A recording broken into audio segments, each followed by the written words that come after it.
name is Jason, and I'm here from Experiences in Channeling. And just wanted to come on for a bit of hope and just a short channeling. I've been picking up, so it's not, so it's in me as well, but I'm picking it up in the mass consciousness as well. There is this lack of hope at the moment that's going around the world, and what it's related to, I think, is that we're not sure what the future is going to look like. We have an idea that we're moving into this bright future, but we really don't know what to hold on to, or what to project into the future, because we don't even know what's going to be there anymore. We don't know, so our entire society is kind of shifting and changing. I can see it like in my neighborhood, like my favorite Indian restaurant closed down.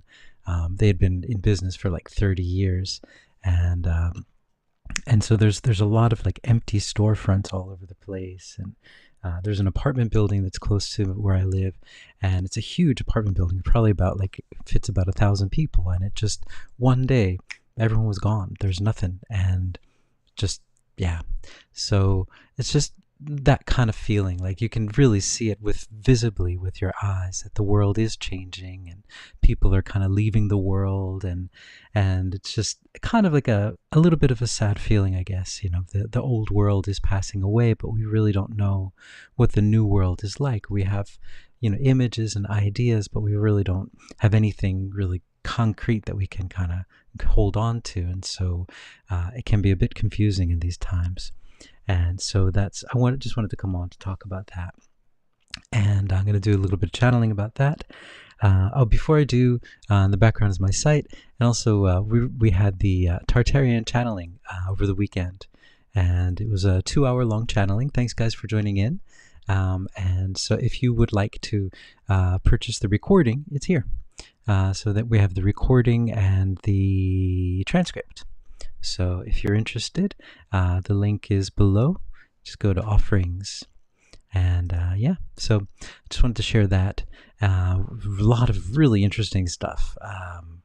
My guides were right on that it was important for me to open this conversation up to others, because I've been talking with the Tartarians a lot recently, but to have another person's viewpoint is so good, and we got some juicy information. It was really, really interesting for me.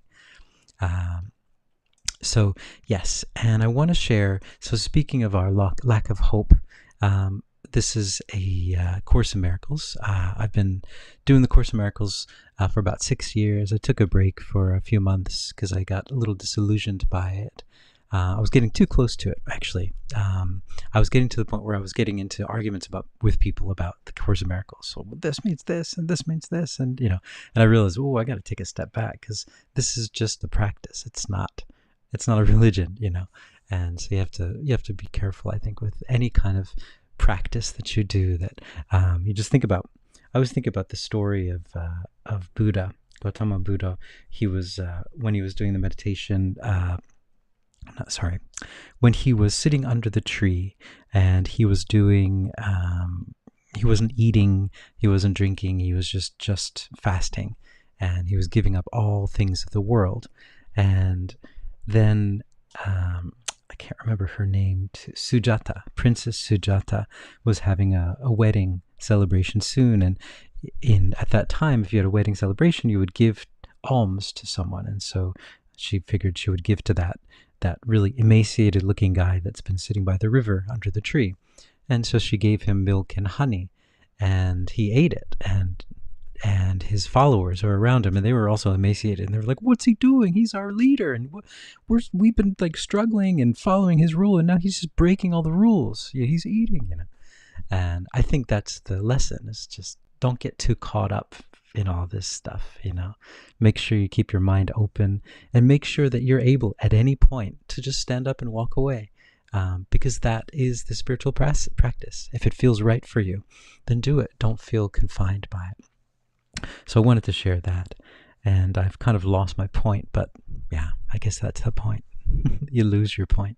My point was this lesson here, I think, is very helpful for all of us. So here, this is lesson 80, and it says, let me recognize my problems have been solved. And so the Course in Miracles teaches that your problem is separation. There's the only one problem that's on this planet, and that's separation. And so here it says, you are entitled to peace today. A problem that has been resolved cannot trouble you. Only be certain you do not forget that all problems are the same. Their many forms will not deceive you while you remember this. One problem, one solution. Accept the peace this simple statement brings. Okay, so the problem is separation. And if you haven't done the Course in Miracles, well, how am I supposed to fix separation? What's this guy talking about? Well, the idea is our function here is forgiveness, right? So we forgive everything that's happening. We forgive everyone. And forgiveness is the closest thing to oneness that we can achieve within this third dimension. And that's the middle of the yin and yang. And so we're able to see everything happening. We understand it, but we're not a part of it in that sense. We see the world in the world, but not of it. Yeah. And that these problems always take many forms, sickness or financial hardship, pain, sadness, lack of hope, right? This word.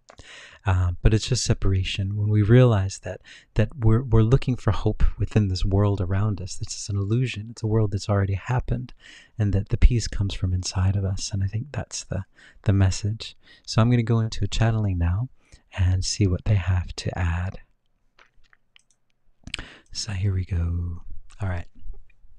So forgive crazy hair. It's raining a lot over here. We're in the rainy season here in Japan. All right.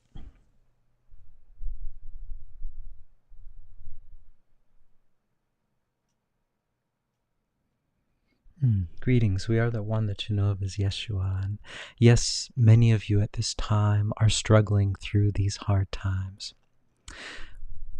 When I was alive on the planet, this ascension process was done individually.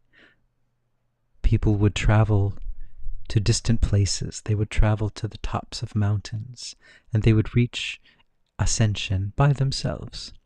But now on your planet, there is a large portion of you that are reaching this point. And what is felt by those that go to the top of the mountains is what you are feeling as well. And if you're not at the top of the mountain, it's harder to handle that.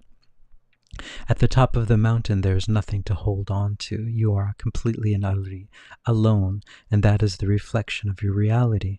But if you are still living among everyone else, if you're still living your everyday life, it is very difficult to accept this, because you still see all of the systems in front of you.